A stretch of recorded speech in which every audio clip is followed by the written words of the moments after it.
함께 말씀을 상고하기를 원합니다. 우리가 1장을 지나고 이제 2장까지 강조하게 되었는데요. 지금까지 오면서 예수님의 나심에 대해서 우리가 지금 살펴보고 있습니다. 보시게 되면 이제 2장 1절에도 예수 그리스도께서 유대 베들레헴에서 나심에라고 성경은 기록하고 있습니다. 그래서 여러분들 잘 그 성경을 우리가 천천히 살펴보게 되면 이미 2장 1절에 이르기까지 벌써 예수님은 두 번이나 먼저 기록되어 있습니다. 나셨다라고 기록되어 있습니다. 그래서 지금 우리가 이 저자의 의도를 우리가 잘 살펴볼 필요가 있는데, 지금 마치 카메라의 그 앵글을 우리가 생각한다면 예수 그리스도의 그 나심을 두고 각양의 각도를 틀어가면서 지금 예수 그리스도의 나심을 지금 우리에게 소개해 주고 있습니다. 자, 그래서 우리가 살펴보았듯이 1장 16절에 예수 그리스도의 나심을 먼저 한번 또 말씀을 하고 있죠. 자, 이때의 예수 그리스도의 나심은 족보를 위주로 한 언약의 관점에서 예수 그리스도를 비춰 주었다고 한다면, 자, 또 보시면 이제 1장 25절 아기를 낳기까지 동침하지 아니하니 하더니 나음의 이름을 예수라 합니다. 또 나셨어요, 그렇죠? 이 관점은 이제 임마누엘의 관점으로서 예수 그리스도 안에 신성과 인성이 연합되어 있다고 하는 이런 어떤 그 시선을 가지고 우리에게 말씀을 전해 주었습니다. 자, 이제 또 예수 그리스도가 또 나십니다.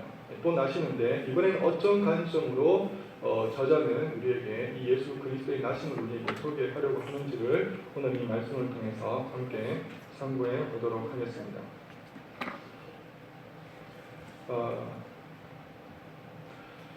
그 2장에 있는 말씀을 우리가 한번 그 대본을 이제 써서 뭐 연극으로 만들든 아니면 영화로 만든다고 생각을 해볼 때, 여러분 너무나 잘 아시는 그 스토리잖아요. 여러분 어떻게 이 예수 그리스도의 나심을 한번 꾸며보실 생각이십니까?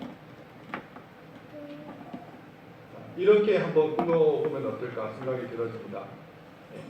투 트랙으로 이제 나누어서 이제 이 스토리는 전개되어지는데, 한쪽은 동방에서 온, 그렇죠, 그 박사들을 위주로 예수 그리스도를 찬미하고 또 찬양하려는 한 무리의 어떻게 보면 경건한 사람들이 있습니다.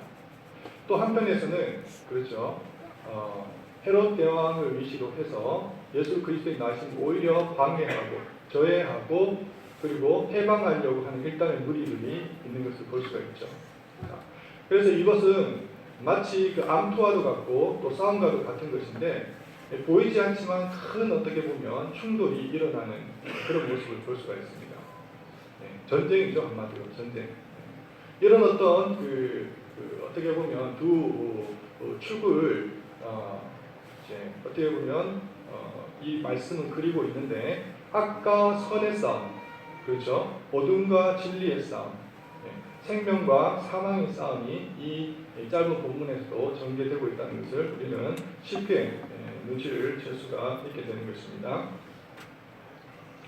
그래서 우리가 이 메시지 이제 다다르게 이제 되는데요. 그러나 이제 미연에 그 사전에 미리 우리가 알아둬야 될 부분들이 있기 때문에 이 그 메시지에 우리가 다다르는 것을 잠시 미루어두도록 하고요. 몇 가지 이 말씀을 우리에게 본문이 증거하는 각양의 의미와 그리고 정보와 구조와 배경들을 먼저 살펴보는 시간을 갖도록 하겠습니다. 예수 그리스도의 출생에 대해서 그리고 이 유아기에 대해서 우리가 바른 이해가 좀 필요한데요. 그래서 이제 선입견이라고 하는 것이 참 무섭다고 하는 것입니다. 제가 이제 좀 이제 그 도입 부분에서 이 말씀을 한번 연극을 한번 그려본다, 영화로 이제 만들어 본다고 했을 때 이런 구조라고 말씀을 드렸는데, 우리가 실제로 그렇죠, 성탄절 크리스마스 이브날 되면은 꼭 이 말씀을 가지고 뭐 연극을 한다든지 뭐 이렇게 성극을 하는 것을 우리가 본 경험들이 있을 것입니다. 자, 그때 우리 연극을 볼 때 여러분들은 한번 보시지 않은 분들 거의 없을 것 같은데, 배경이나 아니면 인물들이나 스토리가 어떻게 전개됩니까? 동방 박사가 몇 명이에요? 꼭 3명이 등장합니다. 3명이 등장하고요. 배경은 어떻습니까? 예, 마국간이에요. 그렇죠? 예. 그리고 예수 그리스도가 갓 태어난 아기인데 누구의 품에 지금 안겨져 있습니까? 예, 마리아에게 안겨져 있는 모습을 보게 됩니다. 예. 그러나 성경은 오늘 읽어보았지만 그 어떤 것도 제가 지금 말씀드린 그 내용들을 전하고 있지 않아요. 예. 동방 박사들이 복수라고 하는 것은 분명히 몇 명의 사람인 것을 드러내고 있지만 3명이라고는 절대 얘기하지 않았어요. 그리고 그것이 마국간이라고 우리가 생각하고 있는데 성경을 보시면 11절 한번 보십시오. 2장 11절 집에 들어가라고 되어 있습니다. 집에 들어가. 자, 그리고 이 예수 그리스도가 갓 태어난 어린아이냐? 그렇지 않죠. 전체적인 전후 문맥을 우리가 살펴보게 되면 헤롯 대왕이 그 동방 박사들로부터 물어본 그때를 기준으로 해서 이 아이의 그 나이를 추정을 하는데 대략 2살 아래로 보고 있습니다. 그러니까 이 예수 그리스도 지금 우리 마태복음에서 동방 박사가 만나서 보배합을 열어서 경배 드렸던 아기의 나이는 대략 1살 남짓 정도 된다고 이렇게 보시면 되겠습니다. 자, 여하튼 이제 동방 박사들이 예루살렘에 이르게 됩니다. 자, 1절을 보시겠습니다. 1절 헤롯 왕 때에 예수께서 유대 베들레헴에서 나시매 동방으로부터 박사들이 예루살렘에 이르러 말하되. 벌써 이 한 절에서 구절에서 우리는 많은 시사점들을 발견하게 되는데요. 보시면 새로운 인물들이 등장하고 있고요. 그리고 새로운 지명들이 소개되고 있습니다. 헤롯 왕이 나타나고 있고요. 그리고 동방으로부터 온 박사들이 소개되고 있습니다. 그리고 지명이 나타나는데 베들레헴과 예루살렘 이렇게 소개되고 있는 것을 볼 수가 있죠. 자, 그렇다면 이 동방이라고 할 때 이 동방 과연 어떤 지역을 얘기하는 것일까요? 이 동방이 원어적으로는 아나톨론이라고 하고 그리고 이제 명사적으로는 아나톨레라고 그렇게 성경은 우리에게 말씀을 하고 있는데 이런 뜻입니다. 이 동방이라고 하는 의미는 해나 달이나 별들이 떠오르는 곳이다. 그런 의미를 가지고 있습니다. 그래서 해나 달이나 별들 천체가 떠오르는 그 지역을 이제 동방이라고 그렇게 되는 것이죠. 명확하게 어떻게 보면 유대 기준으로 볼 때 이 동방이라고 하는 것은 묘연하고 막연한 것이지 어떤 특정한 지역을 얘기하고 있지 않다는 것을 우리가 알게 되죠. 자, 그런 의미에서 이곳이 아라비아라고 하는 지역이 될 수도 있고요. 아니면 바벨론, 고대에 남유대 백성들이 포로로 끌려갔던 바벨론이거나 아니면 북이스라엘이 끌려갔던 아시리아 정도로 이렇게 우리가 추정해 볼 수가 있는데 어쨌든 그 명확한 지역이 어느 곳인지는 알지 못하는 상황에서 우리는 동방이라는 그런 특정한 지역에서 오게 되는 이 박사들이 예수 그리스도를 만나러 예루살렘에 당도하게 되었다 하는 것을 볼 수가 있게 됩니다.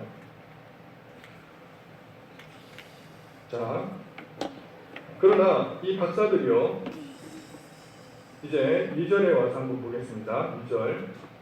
예루살렘 당도에서 이들이 던진 질문이라고 하는 것이 이것입니다. 유대인의 왕으로 나시니가 어디 계시냐? 우리가 동방에서 그의 별을 보고 그에게 경배하러 왔노라. 이렇게 말씀하고 있습니다. 자, 이 말씀을 우리 통해서 유추해 볼 수 있는 것은 뭐냐 하면 이 동방으로부터 박사가 유대인의 왕을 찾으러 왔다는 것입니다.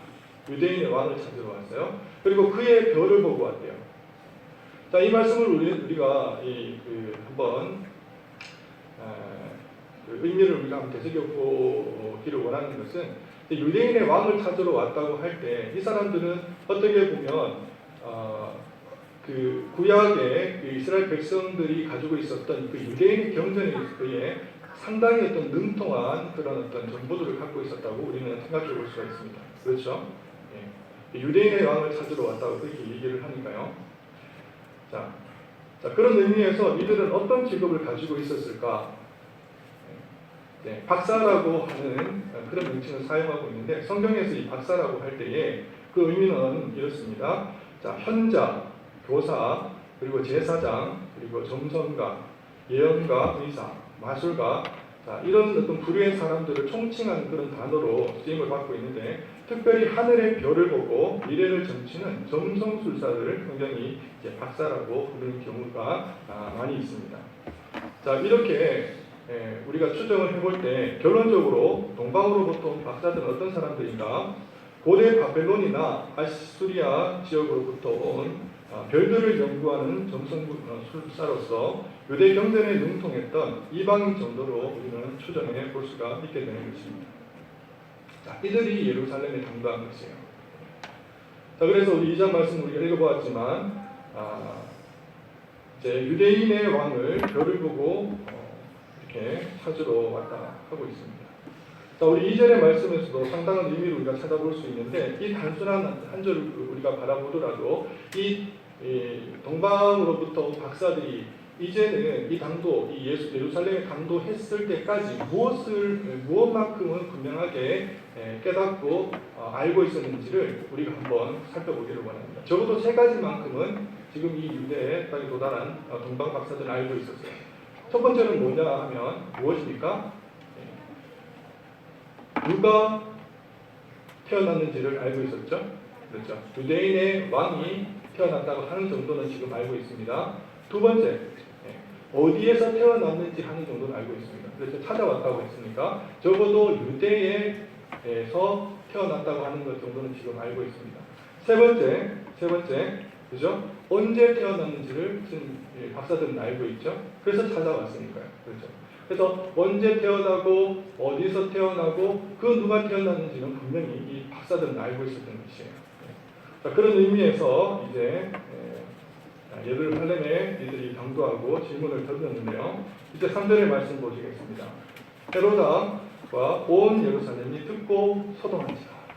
난리가 난 거예요, 난리가. 요란 법석을 지금 떨고 있습니다. 왜 이들이 소동을 했을까요?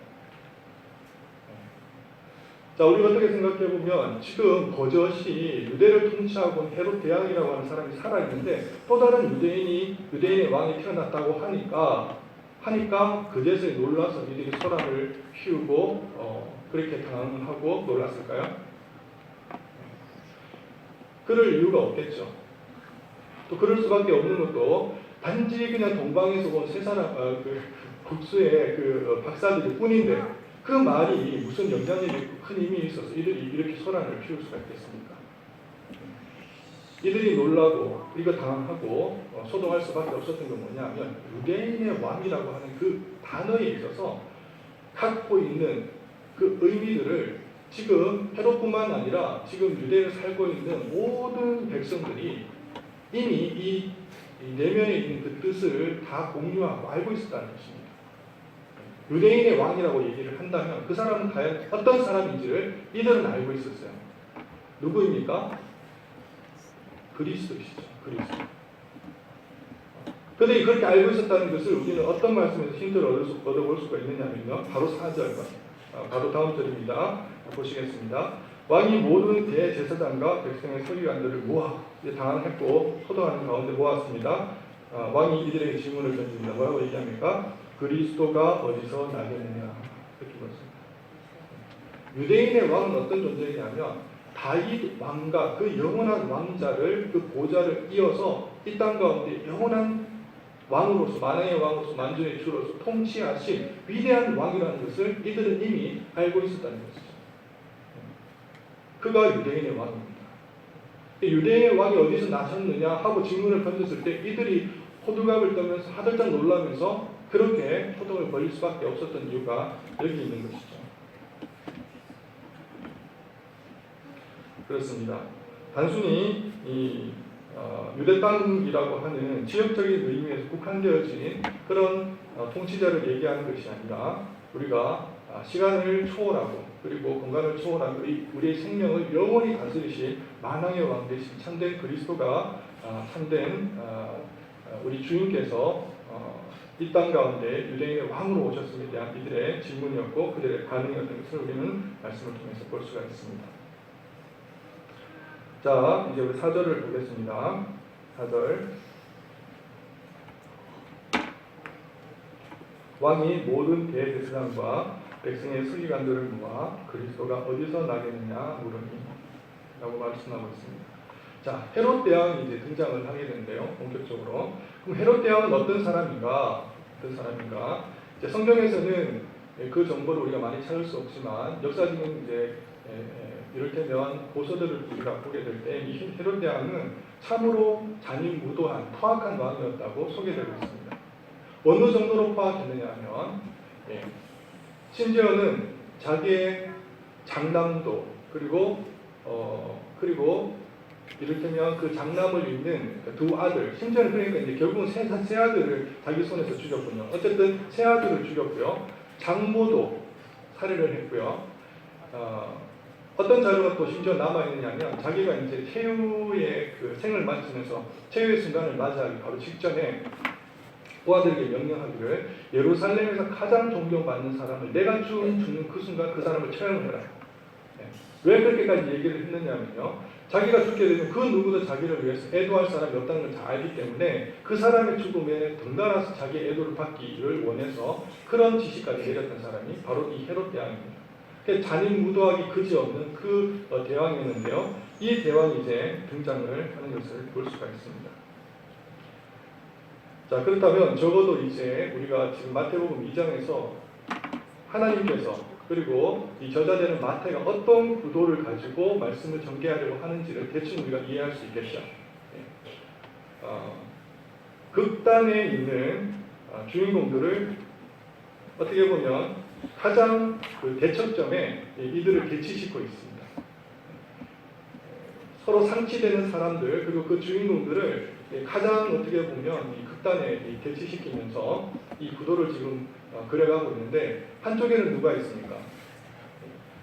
극악무도한 헤롯 왕이 있고요. 또 한쪽에서는 하나님을 주 예수 그리스도의 나심을 기뻐하면서 그 먼 거리도 마다하지 않는 하나님께 경배하기 위해 찾았던 동방의 박사들이 있어요. 자, 그리고 또 한쪽에서는 지명이 나타나는데 큰 성 예루살렘이 있고요. 또 한쪽에는 무엇이 있습니까? 자, 우리 읽지 않았지만 가장 작은 고을 베들레헴이 있습니다. 그렇습니까? 이런 구도로 지금 말씀이 전개되고 있다는 것은 여러분들은 적어도 이해하고 가시면 도움이 되겠습니다. 사랑하는 성도 여러분, 아기 예수가 이 땅에 태어났습니다. 유대의 왕이 오셨습니다. 그러면 우리는 어떤 부류의 사람이기를 여러분께서는 원하십니까? 여러분은 과연 어디에 서 계십니까? 대척, 배격, 해방, 방해 하는 라인에 여러분들은 서 계십니까? 아니면 황금, 오략, 유황 그리고 보배합, 경배를 드리는 이 동방의 박사의 라인에 여러분들은 서 계십니까? 오늘 말씀해 보니까 경배라는 단어가 3번 등장하는데요. 2절의 말씀 보시면 그죠? 그의 별을 보고 그에게 경배하러 왔노라. 8절 나도 가서 그에게 경배하게 하라. 우리 읽지 않았지만 11절 말씀 아기께 경배하고 보배합을 열어 이렇게 얘기를 하고 있죠. 경배입니다. 경배. 자, 그런데 이 경배라는 단어가 원어상으로는 프로스 킬레오라는 단어인데요. 이집트에서는 이 경배라는 단어 어떤 그 용도로 이제 이 단어를 쓰게 됐냐면, 자, 신에게 존경의 표시로서 손에 입맞추다 하는 의미로서 이 경배라는 단어를 사용하였고요. 그리고 헬라 지역에서는 신에게 혹은 높은 자에게 깊은 공경의 뜻으로 무릎을 꿇고 이 말을 땅에 대는 뜻으로 쓰여졌다라고 자료는 우리에게 전해주고 있습니다. 자, 그러니까 이제 동방박사 이들이 유대까지 온 것을 볼 때는 단지 그렇죠 위인이나 뛰어난 영웅들이 태어난 것에 대해서 어떻게 보면 정중하게 그들에게 공경하는 마음을 표시하기 위해서 이 땅에 온 것이 아니라 이 원함한 여정을 마다하지 않고 이들이 온 것은 분명히 신적인 경배를 드리기 위해서 이 땅에 찾아왔다고 하는 것을 우리는 성경은 우리에게 드러내고 있는 것입니다. 자, 우리가 굳이 이 단어를 우리가 살펴보거나 조사하지 않아도 성경이 예수 그리스도의 나심의 이 시점에 동방박사를 기록했다고 하는 그 자체가 이미 하나님의 경배, 하나님에 대한 신적 경배라고 하는 것을 간접적으로 모종으로 우리에게 증거해주고 있는 말씀이 되는 것이죠.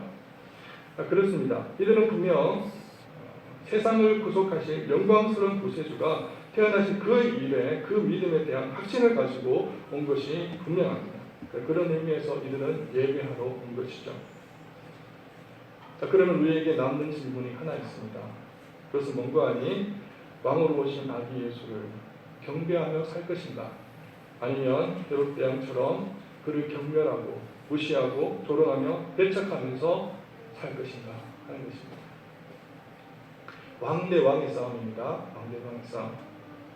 자, 마태복음은 우리에게 무엇을 말씀해 주고 있느냐면 이런 초반부에 왕 대 왕의 구절을 우리에게 말씀해 주고 있습니다. 그렇죠?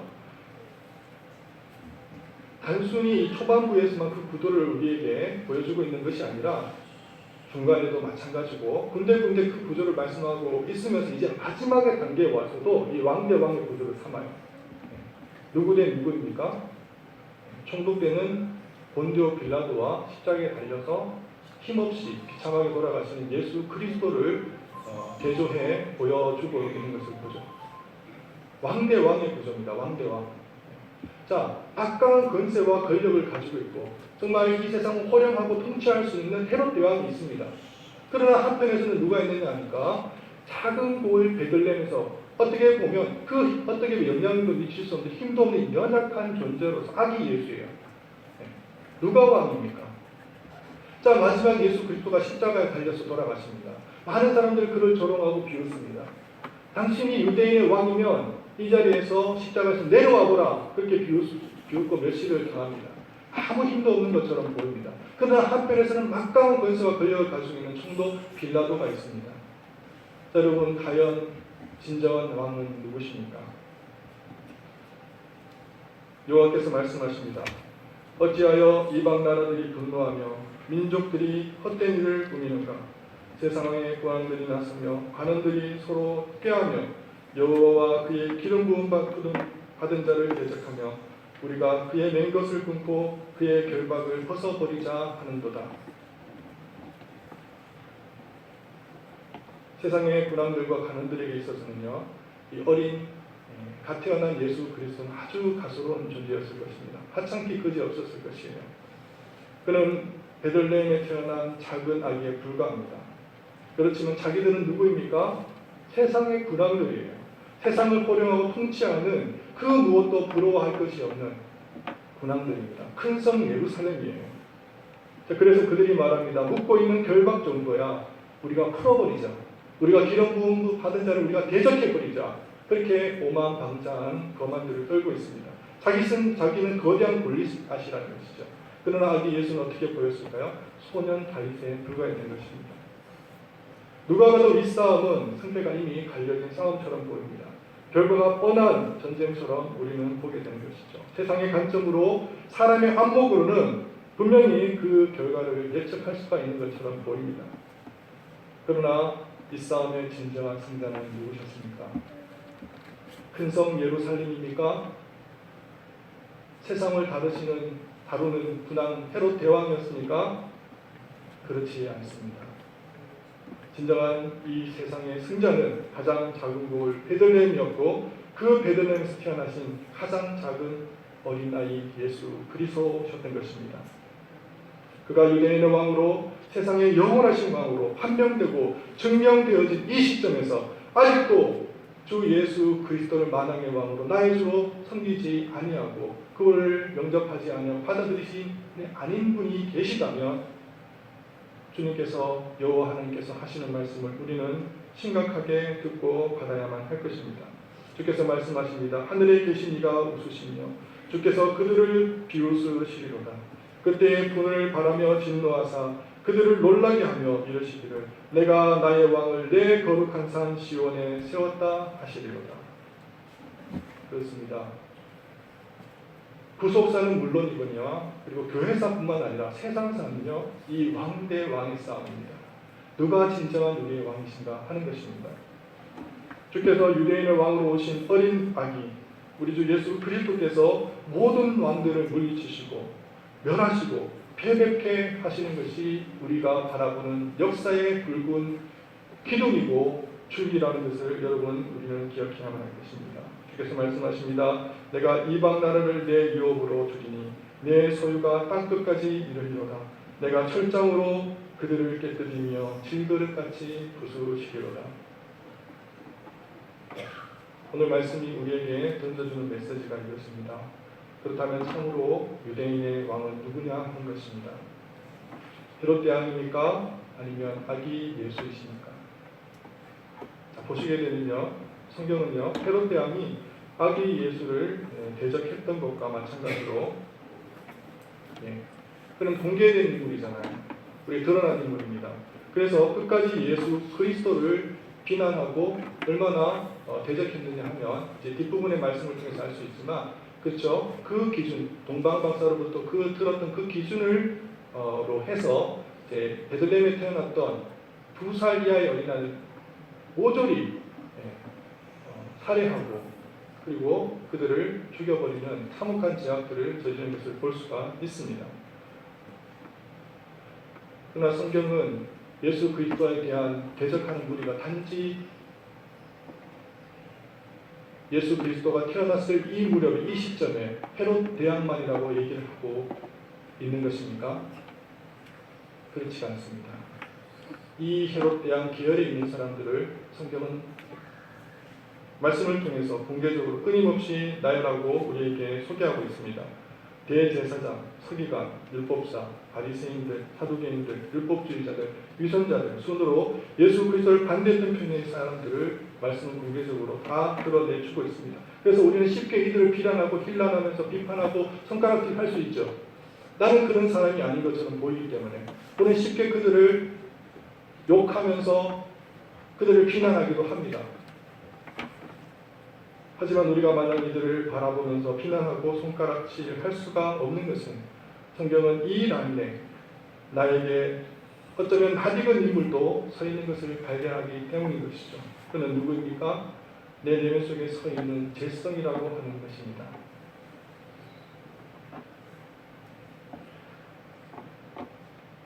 내 신령 속에 정말 마치 뱀이 도화를 틀면서 꿈틀거리고 있는 그 죄성이라고 하는 것이 이 헤롯이 서 있는 이 라인에 여전히 머물고 있다는 것은 우리는 심정을 통해서 우리 영적인 눈안이 영안이 밝아지는 것을 통해서 발견되어지기 때문에 함부로 이들을 우리는 또 비판할 수가 없게 되는 것입니다.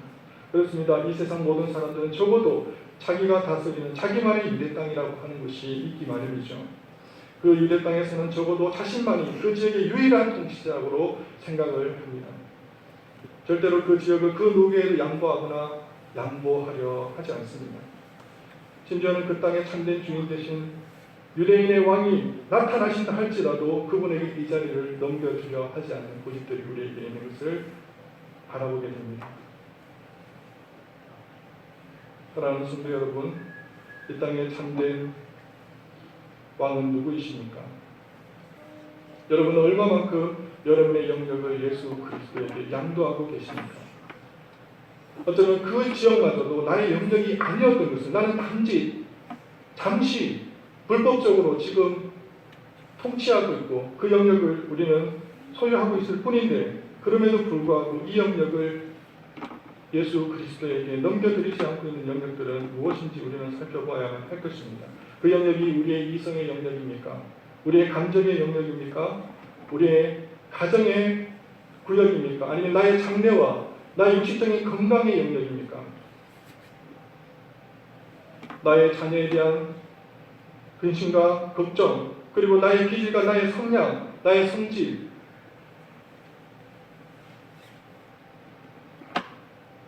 나의 관념과 나의 가치관, 그 어떤 영역을 여러분들은 아직도 예수 그리스도에게 넘겨드리지 못한 영역이 있습니까? 우리 주 예수 그리스도께서 비록 가장 작은 곳 베들레헴에 아주 작고 작은 비천한 아이로 태어났다 하실지라도 그분은 정녕 이 땅과 이 만물을 통치하시고 다스리는 만왕의 왕이시고 만주의 주신 우리가 지금 이 시점에 우리가 안다고 한다면 굳이 우리가 남겨두었던 그 영역은 왜 우리가 포기하지 않고 있는 것입니까? 다 넘겨드려야 될 줄 믿습니다. 모든 것을 그리스도 앞에 바쳐야 될 줄 믿습니다. 동방 박사가 정말 그 고귀한 보배압을 열어서 황금과 모략과 그리고 유황을 하나님께 예수 그리스도께 작은 아기에 불과한 예수 그리스도 앞에 모든 것을 드렸던 것처럼 우리의 전생애를, 우리의 모든 영역을 내가 갖고 있을 것으로 생각하고 있는 그 어떠한 것이라 할지라도 모두 예수 그리스도께 바쳐야 될 줄 믿습니다. 이제 말씀을 마칩니다. 주님은 만왕의 왕이십니다. 아기 예수는 유대인의 왕이십니다. 이것저것 여기저기만을 아기 예수께 드린 것만으로 우리가 만족하거나 자랑하지 않는 저와 여러분 되시기를 바랍니다. 우리는 우리의 모든 유대 땅을 그분께 드려야만 합니다. 우리의 생각, 우리의 관심, 우리의 소유, 우리의 사랑, 우리의 열정, 우리의 장래, 우리의 사명, 우리의 생명, 우리의 마음, 우리의 가치관, 뜻과 정성마저도 그 어떤 것 하나라도 남김없이 온전히 유대인의 왕에게 바쳐야 될 줄 믿습니다. 우리는 단지 불법 점유한 사람으로서 우리는 연약한 죄인일 뿐입니다. 온전히 만왕의 왕이시고 만주의 주 되신 그분에게 이 땅에 그리스도로 오신 사랑이 그리고 자비와 긍휼이 차고 넘치시는 우리 유대인의 왕이신 우리 하나님께 온전히 우리의 모든 것을 바침으로 말미암아 그분만을 온전히 섬기고 경배하고 찬미하고 예배할 수 있는 저와 여러분 되시기를 바랍니다. 기도하시겠습니다. 사랑과 은혜가 풍성하신 하나님 아버지, 유대인의 왕으로 오신 아기 예수를 우리는 경배합니다. 동방 박사들이 진심을 다해서 하나님께 예물을 드렸던 것처럼 또 전심을 다해서 우리의 모든 예물들을 주께 드리기를 원합니다. 그 어떤 영역도 우리는 불법 점유하지 아니하고 모든 것을 주님께 드려서 참된 왕이신 예수 그리스도만을 바라볼 수 있는 저희들이 되게 하여 주시옵소서. 감사를 드리며 우리 주 예수 그리스도의 이름으로 기도를 드립니다. 네.